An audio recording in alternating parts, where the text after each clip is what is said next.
নজর রাখবো পরবর্তী সংবাদে। লোকসভা ভোটকে সামনে রেখে প্রার্থী কারা হবেন সে নিয়ে জল্পনা চলছে রাজনৈতিক মহলে। তারই মধ্যে এবার খবর, কংগ্রেসের প্রার্থী হতে চলেছেন আশিস সাহা। পশ্চিম ত্রিপুরা লোকসভা আসনে ইতিমধ্যেই কংগ্রেসের পক্ষ থেকে প্রার্থী তালিকা প্রকাশ করা হয়েছে। সেই ছবিও ইতিমধ্যে প্রকাশ সোশ্যাল মিডিয়াতে। লোকসভা নির্বাচনে পশ্চিম ত্রিপুরা আসনের প্রার্থী হলেন আশিস কুমার সাহা।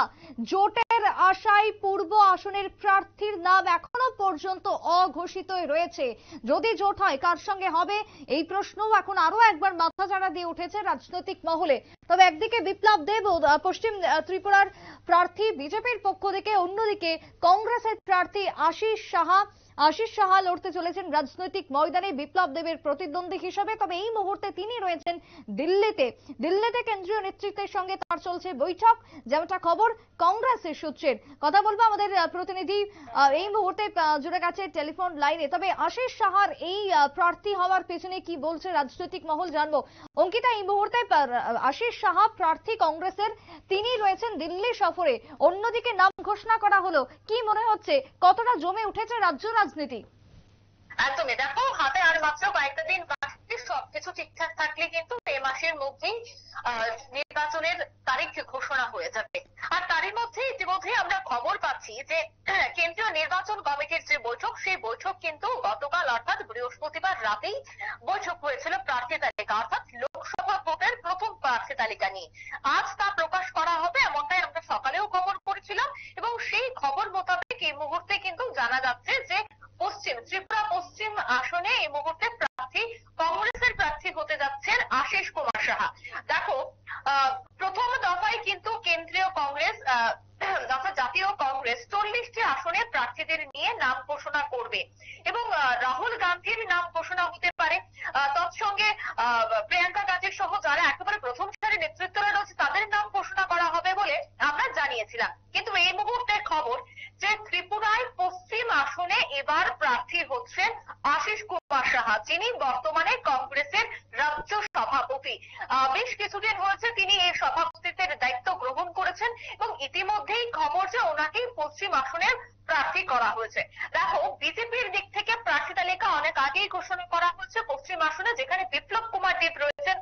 তাই যেহেতু একটা হেভিওয়েট নেতৃত্বকে দিয়ে বিজেপি পশ্চিম আসনে লড়াই করাতে চাচ্ছে, তাই সেক্ষেত্রে কংগ্রেস কিভাবে পিছিয়ে থাকবে। তাই কংগ্রেসের যে কমিটির বৈঠক হয়েছে, ওয়ার্কিং কমিটির বৈঠক, সেই বৈঠকে রীতিমতো সেই আলোচনা হয়, এবং আলোচনার পর দেখা হয়েছে যে কার নাম আসতে পারে, বা এই যে কংগ্রেসের যে প্রথম সারির নেতৃত্বরা রয়েছে রাজ্যে, তার মধ্যে কার জনপ্রিয়তা সব থেকে বেশি, এবং সেই নিরিখেই কিন্তু ইতিমধ্যেই আশিস কুমার সাহার নাম উঠে এসেছে, এবং ওনাকেই প্রার্থী করা হচ্ছে পশ্চিম আসনে। দেখো, 8 টাউন গড়তোয়ালি কেন্দ্রে তিনি বহু বছর বিধায়ক ছিলেন। তিনি কংগ্রেসের থেকেও যখন লড়াই করেছিলেন তখনও বিধায়ক ছিলেন, যখন তিনি বিজেপির টিকিটে লড়াই করেছেন তখনও তিনি বিধায়ক ছিলেন।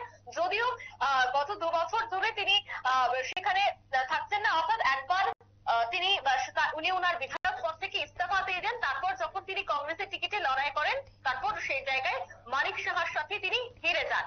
অর্থাৎ ইতিমধ্যেই তিনি বিধায়ক না থাকলেও প্রদেশ কংগ্রেসে কিন্তু তার একটা যথেষ্ট দাপট রয়েছে, কেননা তিনি 8 টাউন গড়তোয়ালিতে বহু বছর যাবৎ তিনি সেখানে বিধায়ক ছিলেন। ওনার একটা প্লেস রয়েছে, বা ওনার একটা প্রতিনিধিত্ব রয়েছে, ওনার প্রচুর অনুগামীরা রয়েছে।